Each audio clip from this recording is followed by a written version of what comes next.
A continuación expondrá nuevamente para hacer su réplica la sociedad concesionaria por 10 minutos a partir de ahora. Por favor, haga uso de la palabra. Muchas gracias. En la presente réplica nos queremos hacer cargo de algunos temas puntuales. Evidentemente no alcanzamos a todos. En primer lugar, parece relevante hacer presente un gran ausente que ha habido, yo no diría solamente en esta audiencia, sino que en las observaciones, en la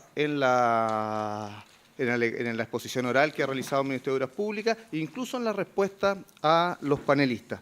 Nosotros hemos realizado una imputación concreta y efectiva en relación a los PIT, en el sentido de señalar cuánto tiempo específico entendemos que ellos se retrasaron como Ministerio de Obras Públicas, cuánto de ese tiempo significa en aceleración y cuánto de ese tiempo significa en mayores costos.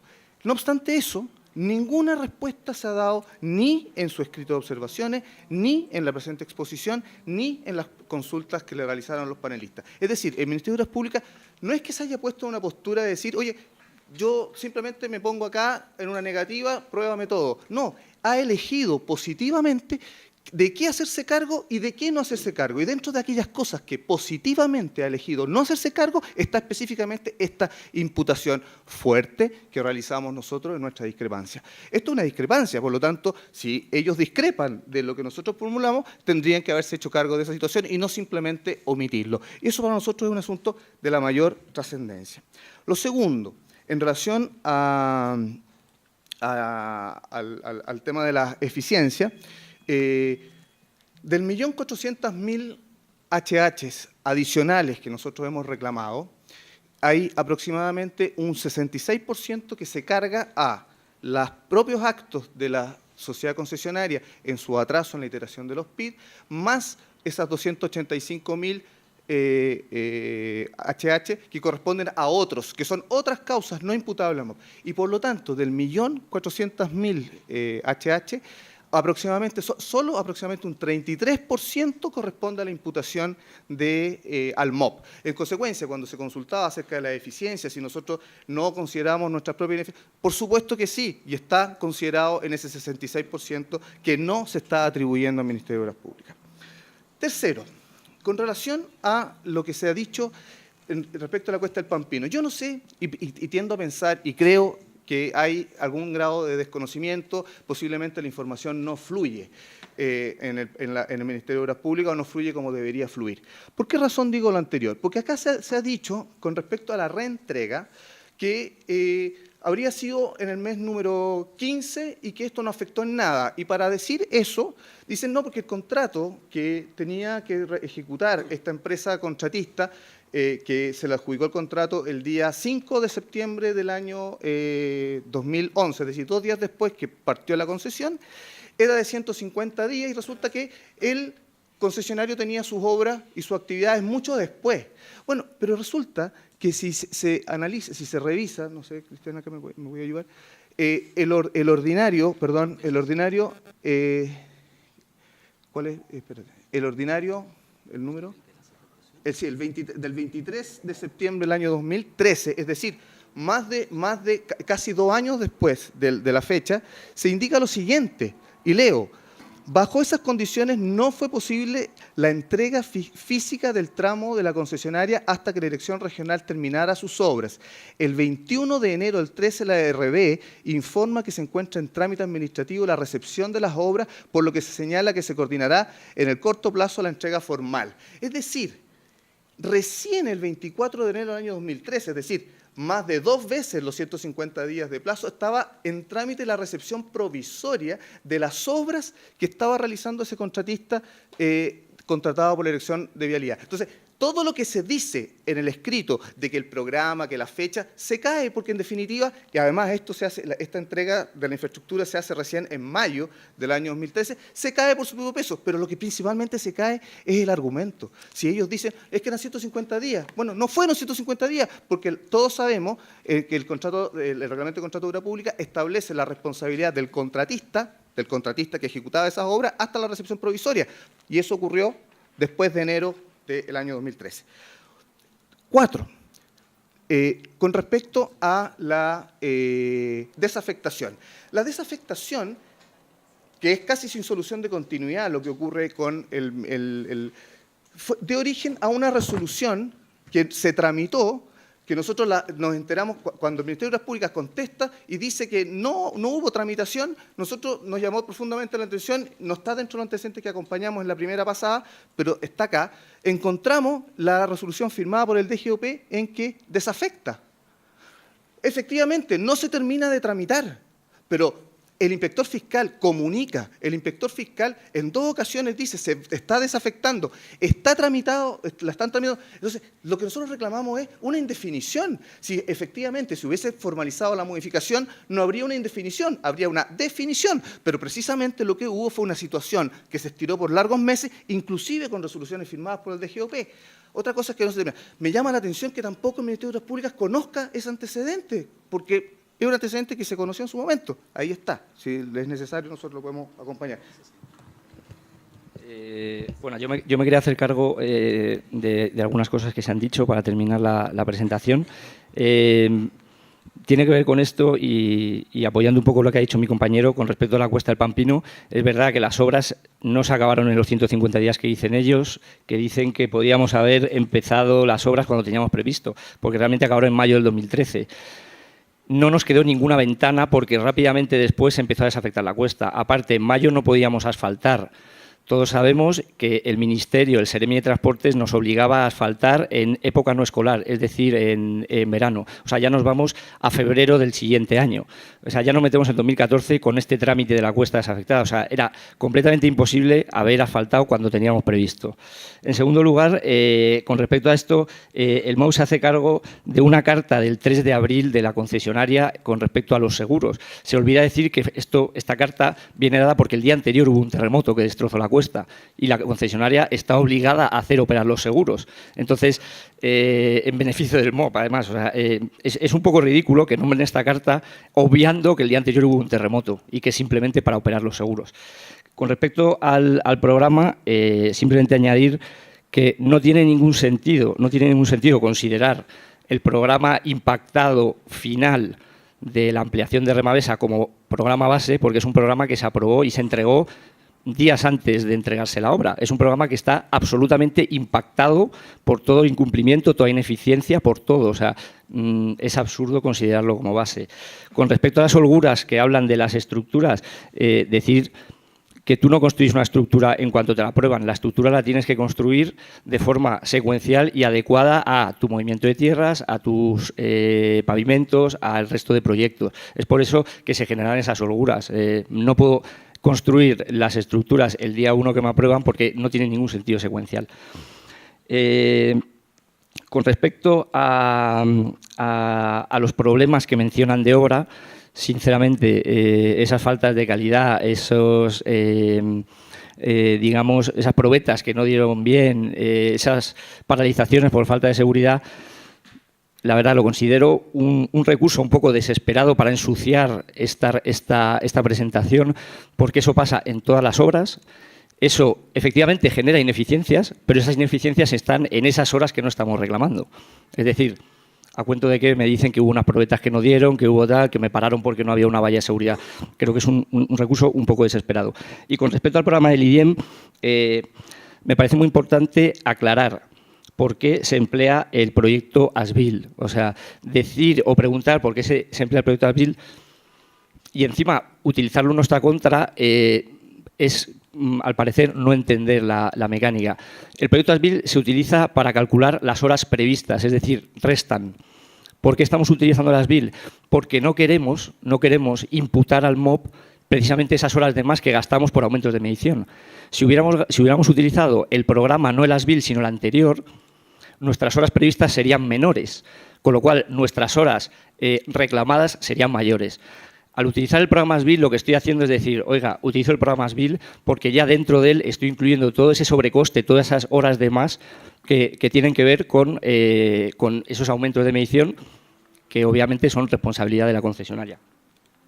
Y por último, hablando de las horas hombre, de las que se ha hablado al final de la presentación, corroborar que para el cálculo de esa hora hombre equivalente se tomaron los precios unitarios del anexo 3 de la base de licitación.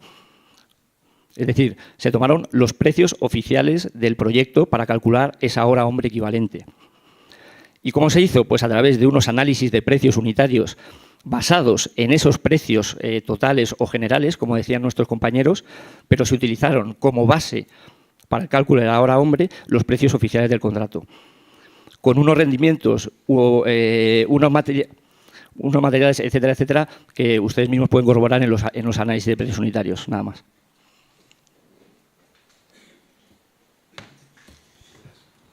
Muchas gracias por la presentación. Francisca Castro, ¿preguntas? ¿No? Roberto Añerén. A propósito del análisis de precio unitario, ¿usted lo acompañó en su presentación? Sí, están acompañados. Los análisis. Los ¿no? análisis de precios. O sea, están los precios del contrato, los precios oficiales, y luego, junto con ellos, está el análisis de precios unitarios, a partir de los cuales y a partir de los precios del contrato salen esos precios que genera la hora hombre equivalente.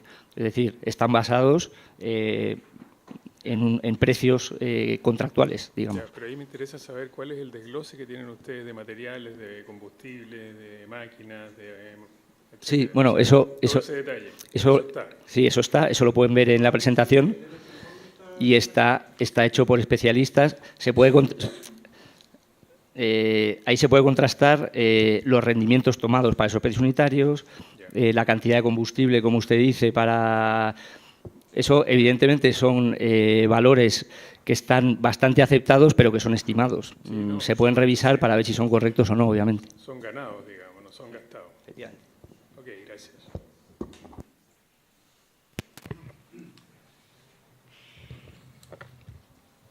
Yo quisiera preguntarle, la ley 20.410 establece algunas cosas muy distintivas en el nuevo sistema del año 2010. Tal vez el primero es que los niveles de servicio y los estándares técnicos son como el principio rector del sistema, más allá de la ejecución de las especificaciones técnicas, por una parte. Y el otro es que los riesgos son de la concesionaria. Sin embargo, la ley establece ciertos casos excepcionales en que se compensan determinados y señalados riesgos que la misma ley especifica. Quisiera saber en qué artículo de la ley de concesiones se fundamenta su solicitud, porque en su presentación se hace mención a principios, a instituciones de derecho jurídicas amplias y que son muy atingentes. Sin embargo, omite señalar específicamente cuál sería el fundamento legal de la ley de concesiones.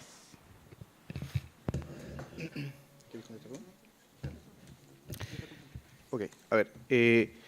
Efectivamente, bueno, en nuestra presentación sí se mencionan normas de la... Está mencionado expresamente, si no recuerdo, el 22 número 3, si no me equivoco, de la ley de concesiones. Pero en estricto rigor, nosotros consideramos que la responsabilidad... a ver, primero, con respecto a los riesgos, lo que nosotros consideramos que efectivamente el contrato administrativo de concesión traslada ciertos riesgos, ¿no es cierto? Traslada ciertos riesgos, pero hay ciertos riesgos que no están trasladados, entre ellos los incumplimientos fiscales. Ahora, perdón, sí. Yo quisiera hacer, perdone, precisión, pero sí. yo sé, sí, súper preciso, porque mi pregunta, yo quiero que usted se remita al artículo de la ley y a partir de él me dé la explicación.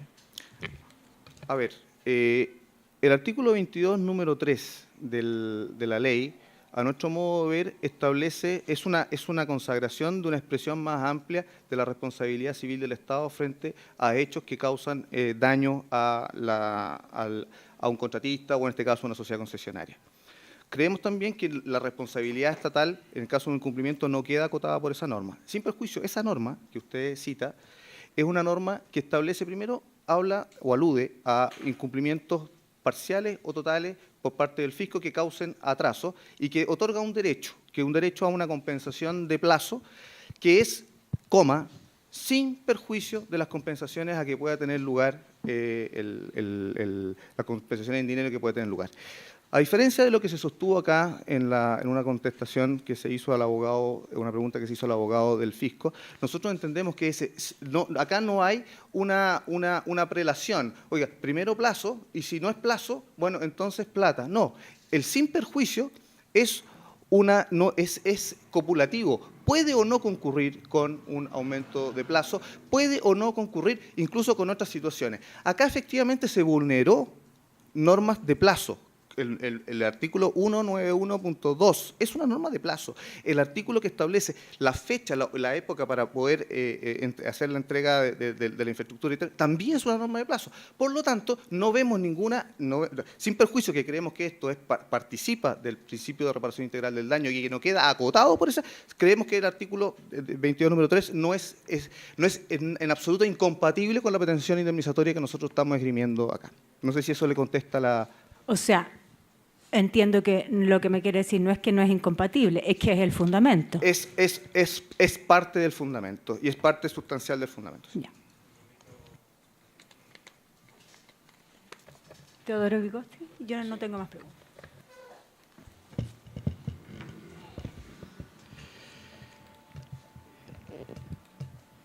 No sé si esta es una pregunta para ingeniero o para abogado, porque estoy ahí en la duda. Es como raro. Hay atrasos, se termina antes la obra, algunos consideran que hay aceleración, otros dicen que hay aprovechamiento de holguras.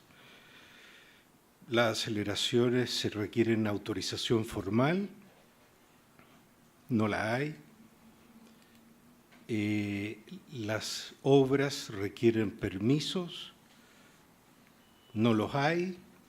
O sea, esto es un desorden absoluto. Menos mal que el metro no se hizo así, ¿se imaginan? Que el metro se construye, la constructora hace lo que quiere. O sea, es como raro, ¿no le parece? Es una pregunta para el ingeniero. Y después para el abogado, ¿no le parece medio caótico esta cosa? Bueno, un poco por orden de sus comentarios y de su pregunta. Con respecto a eso que dice, que hay retrasos, pero luego se acaba la obra antes y tal, estamos hablando solo de un sector que es el de Ruta 1, en el cual, como vimos precisamente en una tabla que puso el MOP, no se pedía aumento de plazo por terremoto, no se pedía aumento de plazo o sea, no se veía afectado por todo eso, y que sufrió afecciones por incumplimiento del MOP, las sufrió, pero en menor medida que el resto de la obra. Eso es obvio y evidente. La explicación a por qué se terminó antes, pues es muy sencilla, porque en un momento determinado de la obra, a pesar de que la obra fue ineficiente y hubo incumplimientos por parte del MOP, también hubo retrasos por parte de la concesionaria, obviamente, pero hubo un momento en el que se vio la posibilidad, con los recursos que estaban operando, que sin un mayor costo y que sin un mayor número de recursos se pudiera terminar antes, simplemente por los rendimientos que se estaban teniendo en ese momento y simplemente por lo que se estaba haciendo en ese momento en obra. Se llegó a ese consenso con el MOP por la época que era y un poco por beneficio de todos en ese momento, teniendo claro que no suponía ni un sobrecoste ni nada. Todos los sobrecostes, las afecciones habían venido antes. E insisto, en la Ruta 1, además si ven el informe del IDIEM, pues también se aprecia, estas afecciones son considerablemente menores a las que hubo en Ruta 16 y Alto Hospicio, que fueron claramente los sectores más afectados. En cuanto a lo caótico de la obra y lo caótico de esta situación, yo estoy completamente de acuerdo con usted. Esto fue una obra completamente caótica. A mí me sorprendió durante toda la obra estar trabajando sin proyectos aprobados. A mí me sorprendió a días de tener que entregar la carretera, o sea, es decir, a días de la PSP, estamos hablando de septiembre del 2015, tener que venirme a Santiago a una reunión con la Dirección de Seguridad Vial del MOP para que nos aprobara el proyecto. Y irme de la reunión del orden de 30 o 40 señales de un tamaño considerable que tenía que diagramar y del orden de 20 o 30 observaciones nuevas que tenía que cumplir en escasos días. Eso es sorprendente y caótico, completamente caótico. Y así lo ha sido toda la obra. Tenemos parte de responsabilidad, por supuesto, pero gran parte de la responsabilidad fueron los atrasos en las aprobaciones, que al final te definen un proyecto, y el atraso de 2 años y medio, porque eso es así, eso es la realidad, en la entrega del tramo más sensible de la obra. Es decir, con el Pampino nos encontramos que a 7 meses de terminar nos encontramos con el tramo más importante, que no se habían entregado ingenierías y no se había observado por el MOP, porque obviamente estaba desafectado. Si ven las observaciones de los proyectos de ingeniería con respecto al Pampino, todas son posteriores al terremoto, cuando empiezan a decir, oiga, que me tiene que incluir el Pampino. Hasta ese momento no se hicieron cargo. Nos encontramos con 7 meses para construir una obra con 20.000 toneladas de asfalto, señalización, barrera metálica, con tráfico denso, y encima, que esto no es motivo de la discrepancia, pero creo que es importante resaltarlo, una carretera destrozada, completamente destrozada. Tuvimos que hacer excavaciones de 9 metros por lo que pasó. Eso no es la discrepancia, sí, olvidémonos de eso, pero nos encontramos con 7 meses para hacer una obra que teníamos planificada hacer de forma secuencial con nuestros recursos pues a lo largo de toda la obra. Sí, sí, lo que me sorprende es que hay un contrato y el contrato establece una forma de trabajar y el anticiparse a los permisos y autorizaciones lo hace caótico. No es el contrato el que lo hizo caótico, sino el incumplimiento de las reglas y condiciones establecidas en el contrato. Efectivamente, sí, efectivamente. O sea, okay. No estoy satisfecho con eso. Vale. Muchas gracias. Fernando Avara, ¿tiene preguntas? Sí, quería preguntarle al ingeniero de IDIEM, ¿cómo, por favor, con el micrófono, me podía precisar en una frase cuál fue el encargo que le hizo su cliente respecto al estudio que le encargaron? Validar los incumplimientos y calcular los costos que esto generó, pero enfocado solamente en los atrasos de los PIT y en la cuesta del Pampino. Ok, gracias. Suficiente. Cambio de pregunta. Respecto del 22, número 3, usted estaba señalando, lo señala como fundamento de la discrepancia que han planteado. Sin embargo, hace referencia a los incumplimientos del MOP, que es lo que ustedes sostienen, y eso habría generado, ¿no es cierto?, habría generado estos sobrecostos, en fin. Sin embargo, la hipótesis del legal, si uno la lee, es que exista incumplimiento o retraso, más bien, de la sociedad concesionaria, a causa de incumplimientos del MOP. ¿No es así? Y acá, según hemos escuchado, las obras se pusieron, se hizo la recepción a tiempo, ¿no? Se ejecutaron dentro de los plazos. Entonces no se está dando la hipótesis legal, me da la impresión. ¿Podría, si quiere, en 2 minutos? Sí, vamos a tratar. Entiendo el punto. Hemos dicho que es parte del fundamento. Evidentemente que la discusión jurídica propiamente tal no es la que se ventila en el panel técnico, precisamente porque no es de carácter jurisdiccional. Sin embargo, nuestro principal basamento es que acá existe existe un incumplimiento, a nuestro modo de ver, objetivo a normas contractuales. Lo que usted dice y señala tiene razón. Efectivamente, la PSP no se atrasó. Sí hubo atrasos parciales. O sea, evidentemente, la norma se coloca en 2 hipótesis, parciales y totales. Está bien. Lo que nosotros sí creemos que esa norma es una expresión del principio de responsabilidad estatal en materia contractual. Es decir, no, en lo personal, en mi opinión, es que no queda acotado a esa disposición la responsabilidad del Estado. ¿Qué ocurre, por ejemplo, en el caso de una situación que reconocida de incumplimiento, por ejemplo, de un alcance distinto, que te encargan un alcance distinto? No tiene plazo, a lo mejor se ejecuta dentro de la holgura disponible. ¿Significa eso que el Estado no va a responder del mayor costo de eso? En la eventualidad que no reconozca que esa modificación de alcance constituye una variación de su contrato realizada sin atenerse a las normas de modificación contractual. Entonces, ¿significaría eso que el Estado queda irresponsable de una variación del alcance de las obras que no se consideró en la licitación por el hecho que... Bueno, por eso que nosotros tenemos un basamento que es más amplio, que creemos que el Estado es responsable de su incumplimiento. Si usted atiende a la norma del artículo 36, que establece las reglas de competencia del panel técnico, verá usted ahí que se establece, define las discrepancias por mayores costos que puedan derivar de gestiones, de situaciones económicas u otras. Es decir, por lo tanto, si eso es así y si esa norma es un predicado de las discrepancias que pueden generarse entre concesionario y contratista, es porque en definitiva el ámbito de conocimiento no está acotado solamente al 22 número 3. Esa es nuestra tesis. No sé si hace respuesta. Sí, responde. Eso es lo que pasa es que usted mencionó como fundamento el 22 número 3. No, dije que era principalmente. como parte. Como parte. Sí. Dije parte. Sí, Sí. okay. Creo que fue esa mi expresión. Sí, perfecto. Gracias.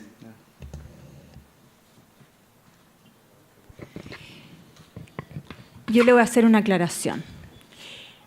Si bien este es un panel que no es jurisdiccional, y los hemos mencionado en otras ocasiones, nosotros nos pronunciamos por las discrepancias que se suscitan en el marco de un contrato de concesión que incorpora la ley de concesiones, y este es un panel que de 5 miembros está integrado por 2 abogados, 2 de 5. Eso yo creo que deja claramente establecido que aquí se requiere un pronunciamiento dentro del marco del contrato y que es imposible separar lo legal, lo que establece el contrato y la ley y el reglamento de concesiones, y no se ha podido nunca separar lo técnico, y ha sido una discusión que hemos tenido y que hemos ido zanjando en la práctica desde el inicio, y no nos restringimos, ni nos vamos a restringir, ni nos hemos restringido a pronunciarnos en lo legal, porque si no, no estaríamos cumpliendo nuestro mandato. Otra cosa es que no sea de carácter jurisdiccional. Cada vez que nos hemos encontrado en una situación límite en este sentido, lo que hemos hecho es pronunciarnos con las herramientas que nos entrega el marco del contrato. Si tenemos que ir más allá, por ejemplo, y establecer si hubo o no daño, y en el contrato no hay herramientas que establezcan cómo determinar si hubo daño o no, no nos pronunciamos. Establecemos ciertos presupuestos, reconocemos si se dieron o no ciertas circunstancias, ciertos hechos, y llegamos hasta ahí. Pero nosotros siempre nos hemos pronunciado y estamos llamados a hacerlo, por lo tanto, aquí sí se discuten los temas legales. ¿Puedo contestar? Usted tiene toda la razón. Nosotros no decimos otra cosa. Lo que simplemente estamos tratando de acotar es que la discusión jurídica propiamente tal, no la estamos, acá es una discusión más bien de carácter técnico y económico, que evidentemente está teñida, no puede ser escindida de los aspectos legales. O sea, es obvio que cuando estamos, desde el minuto que estamos interpretando un contrato, ya estamos aplicando reglas que son... Pero ahora, otra cosa, que es lo que yo he querido señalar, es que la discusión propiamente tal, jurídica, probablemente se va a dar en el contexto del arbitraje. Eso es lo que creemos. Pero obvio que la labor de ustedes, al ver el contrato, al revisar las estipulaciones, necesariamente van a tener que revisar las normativas. Y está bien que nos hagan estas consultas. Así que... Sí, pero yo creo que era bueno aclararlo y contarle cómo hemos ido trabajando hasta ahora ese tema, porque sí se va a encontrar, si viene de nuevo, que nos pronunciamos permanentemente dentro de las herramientas que nos da el contrato de concesión.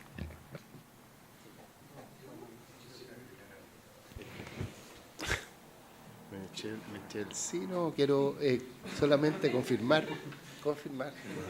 Quiero confirmar lo que ha dicho la presidenta, es decir, que lo comparto, nada más.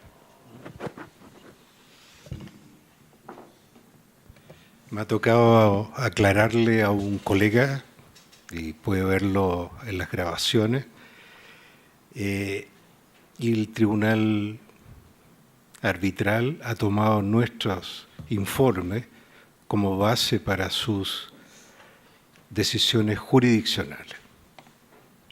Así que lo invito a tomarnos en serio. Muchas gracias. Perdón, me gustaría poder responder. No quiero entrar, pero nunca ha sido esa. Nunca ha sido esa el ánimo. Está claro, está bien. Yo creo que está bueno. Sí, está bien. Muchas gracias. Por favor, invito a tomar asiento a los representantes del Ministerio de Obras Públicas. Representantes del Ministerio de Obras Públicas pueden hacer uso de la palabra por 10 minutos para realizar sus descargos. Muchas gracias. Bueno, en este tiempo nos vamos a hacer cargo de algunas aclaraciones que es necesario tener presente con respecto a los trabajos de la Dirección de Vialidad que se ejecutaron en la Cuesta del Pampino. Bueno, efectivamente, la resolución que licitó y encargó estos trabajos estaba previsto la ejecución de los trabajos por 150 días, ¿ah? Que evidentemente, aparentemente tuvieron un retraso mayor, digamos, y esa fue la comunicación que le envió el inspector fiscal a la sociedad concesionaria con fecha 31 de enero del 2013. Pero aún así, volvemos a reiterar lo que señalamos en nuestras alegaciones, es que estos trabajos de la Dirección de Vialidad en ningún caso entorpecieron, digamos, las labores que el propio concesionario había planificado con anterioridad al presentar su programa de obras que corresponde a la oferta. Porque en ese, y lo graficamos y ahí queda la presentación a disposición de todos ustedes, es que muchas de las partidas que incluían no solamente el tramo, digamos, de la Cuesta del Pampino, sino que todo el tramo de la Ruta 16, el concesionario tenía previsto ejecutarlo a partir de noviembre de 2013. O sea, con fecha posterior, reitero, con fecha posterior a la terminación o la conclusión de los trabajos de la Dirección de Vialidad. Y por eso nosotros decimos que aquí no hubo ningún retraso. Bueno, prueba de eso es que se obtuvo, digamos, la PCP en tiempo. Eso ya lo tenemos todos claro. Y lo otro con respecto a la carta que la concesionaria dirigió a la Superintendencia de Valores y Seguros, que nosotros hicimos presente en el texto de nuestras observaciones y aquí en esta audiencia. Esta carta se da en el marco luego de todo el proceso, digamos, de intercambio de correspondencia había entre el inspector fiscal y la sociedad concesionaria, donde ella estimaba, ¿cierto?, y creía que el contrato estaba de por sí ya modificado, sin esperar, digamos, evidentemente, el decreto supremo que viene a ratificar, digamos, todo este proceso, lo que no ocurrió. Esta carta fue el 3 de abril de 2014. Y en esta carta, bueno, es claro y relevante señalar que aquí el concesionario dice que es el titular, lo reitero, de todo el contrato de concesión. No excluye, no señala, no le informa a la superintendencia que hay un proceso, digamos, de desafectación, digamos, y por lo tanto habría que restar ese tramo, digamos, de 8 kilómetros de los seguros que están involucrados. Nada de eso se señala. Es más, pudo cobrar efectivamente los seguros, ¿cierto?, a propósito de que el contrato no fue modificado. Eso quería aclarar. Muchas gracias. Bueno, señor Pat, para cerrar nuestra intervención, nosotros queremos hacer algunas precisiones. La verdad que primero queremos poner en contexto nuestra participación y el tiempo del que dispone el MOB para poder analizar y recabar los antecedentes de cada discrepancia. La verdad que nuestra contraparte, en la mayoría de los casos, presenta informes de organismos técnicos encargados por ellos, que están elaborados con mucha anticipación a la presentación de esta discrepancia, que en muchos casos son informes extensos, que requieren de un análisis bastante mayor al que podemos hacer en los 12 días en promedio hábiles que tenemos para poder analizar los antecedentes y poder preparar las observaciones que requiere el panel. La verdad que hacemos un tremendo esfuerzo, lo digo con toda propiedad, a mí me toca bastante venir al panel, de poder lograr la mayor cantidad de información que podemos en ese breve plazo y muchas veces las aclaramos en la audiencia pública. Por lo tanto, poner eso un poco en contexto. Nosotros no disponemos de forma inmediata de equipos de trabajo ni asesoría externa para hacer un análisis técnico en esos plazos. Por cierto que por los tiempos de contratación pública es muy difícil lograr una asesoría que logre licitarse y analizar todo y tener un informe antes del plazo para formular las observaciones. Eso lo quería poner en contexto un poco para graficar la forma de que nosotros abordamos estos temas. Muchas veces por lo mismo en procedimientos posteriores con una mayor duración normalmente se discuten con un poco más de profundidad y a veces se encargan peritaje en el mismo procedimiento. En cuanto al fondo, nosotros hemos querido observar las inconsistencias y en el fondo todo lo que nos ha llamado la atención de la discrepancia. Nosotros efectivamente hemos controvertido el tema, la Sociedad Concesional insiste en tratar de encapsular esto en los eventuales incumplimientos del MOB de una situación específica, presenta un informe del IDIEM que es absolutamente conceptual, que compara estimaciones de una oferta con unas BID, donde ya hemos hecho varias observaciones al respecto, pero hicimos observaciones respecto a la oferta que efectivamente contempla plazos que no se ajustaron a la realidad, ni siquiera a la realidad dentro de un marco de normalidad. Por lo tanto, esas diferencias de plazo y además las responsabilidades propias del concesionario en lo que es llevar un proyecto, un anteproyecto referencial o un estudio referencial, un proyecto de ingeniería definitiva y después ejecutarlo, que son de su exclusiva responsabilidad, no queda claro en ese informe cómo se descuentan.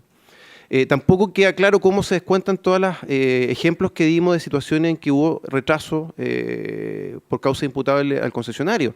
El ejercicio que nos acompaña es absolutamente conceptual. O sea, ellos dicen, no, nosotros absorbimos el impacto, pero a nosotros no nos consta de los antecedentes que han presentado cómo descuentan ese impacto, más allá del ejercicio conceptual que está fuera de toda norma y regulación del contrato, ni tampoco de cómo invierten esos supuestos mayores recursos que habrían incorporado. A nosotros también nos causa sorpresa que la sociedad concesionaria en ningún momento le da una naturaleza a esa mayor inversión. O sea, acá los panelistas han mencionado aceleración, pero la sociedad concesionaria en ningún momento en su presentación demanda explícitamente una aceleración. Por lo tanto, tampoco ni incorpora elementos de análisis de la aceleración. Por lo tanto, nosotros tampoco podemos ir más allá de lo que está pidiendo el concesionario. El concesionario en ningún momento habla de aceleración. Lo único que dice, mire, aquí genéricamente hay incumplimientos del MOB, que trata de generalizarlo en la revisión del PIT, pero cuando le corresponde bajar eso a detalle, habla exclusivamente de proyecto y seguridad vial. Nos trata de hacer creer que hay un retraso general del MOB, pero cuando tiene que explicarlo va a proyecto y seguridad vial, que para nosotros es muy decidor de que en el fondo hay una puesta en escena respecto a su requerimiento. Nos llama la atención que si hay mayores costos, no haya hecho un ejercicio con datos reales y haya tenido que llegar a hacer esta estimación de HH, que tampoco es un concepto que sea familiar del contrato, que esté regulado en los precios unitarios. Por lo tanto, en nuestro esfuerzo hemos querido poner eso sobre la mesa y además hemos señalado que en este escenario, donde hay múltiples incumplimientos del concesionario que afectaron el contrato, es difícil pesquisar si algún incumplimiento de los plazos de revisión del contrato, específicamente en estructura, impactó en la medida que ellos señalan. Para poner un poco en contexto el tema, este contrato tiene un presupuesto de 5.040.000 UF. La concesionaria con su ejercicio conceptual llega, según ellos, en el porcentaje que le correspondería al MOB, a 380.000. O sea, si aplicamos el porcentaje que supuestamente ellos invirtieron y que ya está descontado, superamos el 1.000.000 de UF de impacto. A nosotros nos cuesta entender que pasado varios años de edad, la PSP y esto es problemática, de un impacto de 1.000.000 de UF recién el concesionario nos esté reclamando. Y con una metodología que la verdad nos deja bastantes dudas. Y eso es un poco lo que hemos querido representarle a este panel. Esperamos en el futuro poder mejorar nuestras metodologías y ojalá llegar con mayores antecedentes a las observaciones de la audiencia, pero estamos trabajando en eso. Así que muchas gracias. Muchas gracias. Iniciamos las preguntas. Fernando Avara. Solamente un comentario, digamos, que en el fondo, sobre lo que estaba planteando el abogado recientemente. Evidentemente que nosotros, es bastante obvio, digamos, que existe cierta asimetría, digamos, si se quiere, en respecto a los tiempos que pueden tener pero eso pasa en muchos casos, ¿eh? Eso pasa en muchos casos y eso habla de la necesidad de tener una asesoría desde el inicio, digamos, de las obras. Perfectamente en las mismas licitaciones se puede incorporar un valor pro forma que haga que la sociedad concesionaria pague una asesoría, digamos, que pueda estar desde el inicio acompañando todo y toda la documentación, y no tengan que en 15 días o en 12 días, digamos, recoger toda la información. Digamos. Eso a modo muy general nomás, pero se entiende. Nada. Una consulta de carácter general, Pablo. En el caso específico de que haya una compensación recomendada por el panel, ¿cuál es el procedimiento que continúa? ¿Quién lo autoriza finalmente? Sí, lo que pasa es que el panel es parte del mecanismo de resolución de controversia con posterior a la modificación de la ley de concesiones producto de la ley 20.410 del año 2010. Ahora, reemplaza lo que era el antiguo primer trámite, que era la comisión conciliadora, por el panel de expertos, donde también la ley discurre que estos conflictos lleguen a una etapa temprana al panel, cosa que no se dilaten y ojalá no lleguen a la instancia arbitral. Y la ley contempla que la recomendación del panel puede servir de base para que el MOP y la sociedad concesionaria pueden llegar a un acuerdo. Ahora, como no es vinculante, no necesariamente puede ser aceptado ni por la sociedad concesionaria ni por el MOP, por lo tanto, si no es aceptado o no sirve de base para un eventual acuerdo, obviamente eso pasa por una serie de análisis internos y aprobaciones internas del Ministerio de Obras Públicas y el Ministerio de Hacienda. Si no hay acuerdo entre las partes, una o las dos partes, la recomendación queda como un antecedente técnico importante, entendemos nosotros, para que las partes luego concurran a la comisión arbitral. Y ahí se inicia un procedimiento jurisdiccional y hay un juicio con todo lo que... Supongamos un caso específico, quiero ver el árbol de decisiones, de que el MOP acoja total o parcialmente la recomendación de compensación y la concesionaria también lo acepte. ¿Qué es lo que viene después? ¿El MOP tiene facultades? ¿Va a Hacienda? ¿Va a Contraloría? Claro, lo que pasa es que si ya está aceptado porque hay un análisis técnico que en el fondo entiende, en el concepto nuestro, que el acuerdo beneficia el interés fiscal, que es lo que a nosotros nos corresponde como abogados del fisco resguardar, y de ahí, bueno, se ven la forma de poder llevar a cabo este proceso. El año pasado a mí me tocó participar en el proceso anterior, que fue finalmente una transacción, donde hubo una serie de concesiones recíprocas que tuvo por objeto aceptar estas discrepancias para evitar los juicios, y hubo todo un proceso donde, una vez aprobado, se preparan los documentos y estos documentos van a aprobación de Hacienda. Y ellos nos dan el visto bueno y con el visto bueno de Hacienda podemos formalizar en el fondo la firma de ese acuerdo. ¿Qué documentos van a Hacienda? Bueno, normalmente nos piden toda la información, o sea, lo que se ventila en la discrepancia, las presentaciones de las partes, la recomendación, de repente piden antecedentes específicos del contrato. Ahí no hay un checklist único, ¿sí? Sino que depende del criterio del revisor que nos puede ir pidiendo antecedentes. Pero tu impresión es que el sectorialista lo lee y lo aprueba. Sí, no, lo leen y nos llaman y nos preguntan. Sí, el paso por Hacienda es un paso, efectivamente, un control efectivo. O sea, no es un simple requisito nomás. O sea, podría ocurrir que Hacienda te rechace el acuerdo que hayas llegado. El acuerdo y otras situaciones. Bueno, en este mismo contrato ocurrió en otra discrepancia, que creo que fue la primera que se tramitó ante el panel, que fue el cambio normativo por la modificación del manual de carretera del año 2012, que el inspector fiscal, quien tiene la facultad de proponer las modificaciones, o sea, el inspector fiscal está facultado para proponer modificaciones, pero eso no quiere decir que las modificaciones van a llegar a trámite final, porque el DGOP resuelve y esto va también al análisis de Hacienda. Y en esa oportunidad, en su momento, se estimó que esto había espacio en el fondo para aceptarlo y pagarlo antes de llegar al panel. Se tramitó todo el proceso, se envió a Hacienda y Hacienda nos dijo: oye, un momentito, nuestro análisis es que esto está dentro de lo que corresponde al concesionario resolver o cumplir. Y estando en trámite, una situación muy similar a la que veíamos en pantalla, estando la resolución en trámite, por falta de la autorización de Hacienda quedó sin efecto. El Senado dijo, esto nosotros entendemos que está dentro del marco del contrato, por lo tanto no corresponde el pago. Y sin la autorización de Hacienda, efectivamente no podemos terminar el trámite, y ahí tenemos que volver a esa interpretación del contrato, en el fondo. Muchas gracias.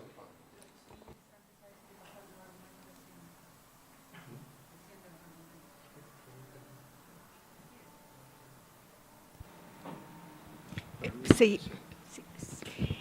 Roberto, yo no tengo... No, yo quería hacer un comentario en general, aprovechando las palabras de Pablo Muñoz, que dice que ellos no tienen los recursos para estudiar todos los detalles de las discrepancias. Yo aprovecho en forma divertida, más bien jocosa, de decirle que nosotros somos 5 panelistas que tenemos que estudiar todo. Y no podemos venir a decirle aquí a la audiencia que no vamos a ser capaces de dar una recomendación. Entonces, y eso es verdad, digamos. O sea, no tenemos peritos, no tenemos nada. Afortunadamente yo en lo personal soy perito judicial, entonces cumplo mi rol aquí como si contratáramos un perito, pero yo no me sé todo tampoco. Entonces, aquí hay una señora economista, hay una señora abogado, ¿se fija? Entonces, pero bueno, eso es para que lo tengamos en cuenta nomás, que no es una buena razón de repente decir, mire, no me alcanza el tiempo, o no, que nosotros no podemos decir eso. La verdad que no era excusa, sino que era explicar cómo lo desenvolvemos, porque la verdad que tratamos de hacer siempre la mejor presentación, pero no es que digamos que sea una excusa, sino que efectivamente es una realidad material, sí, que me imagino que es la que enfrenta también el panel en el fondo. No, y la otra pregunta era que entendí que había 1 millón de UF en reclamos, pero en realidad estas discrepancias son de 300.000 UF, 330 más 24.000 o algo así. No hay 1 millón de UF, digamos. Sí, lo que quise, no sé si entendí. Sí, lo que quise ejemplificar que de acuerdo a la metodología que ocupa el IDIEM y en el fondo el cálculo que hace ellos, esos 380.000 se supone que es el porcentaje que le correspondería al MOP de acuerdo a esa metodología. Pero lo que voy yo es que el impacto, si aplicamos el porcentaje que le corresponde a la sociedad concesionaria como contrato, supera el 1 millón de UF. Entonces, a nosotros, claro, nos genera duda en el fondo que esa magnitud de mayor inversión tengamos tan poco antecedente y se haya generado esta metodología para tratar de generar un impacto imputable al MOP. Porque 1 millón de UF o más de 1 millón de UF impacta en los estados financieros, entonces, y no lo vemos. Obviamente. Ya, muchas gracias.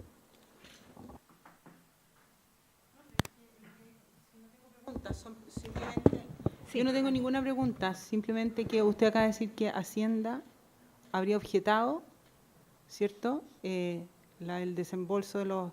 que ¿podría hacer llegar las razones que dio Hacienda?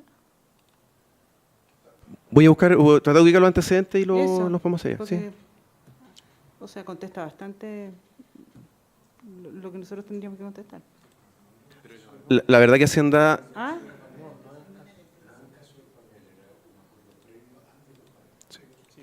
No, sí sé, pero este mismo contrato, y dijo que no había que estaba dentro de la... Me gustaría saber cuáles son los antecedentes que puso a Hacienda respaldando Correcto. esta decisión. Vamos a tratar de ubicar el documento específico, en el fondo, para poder extraer la información.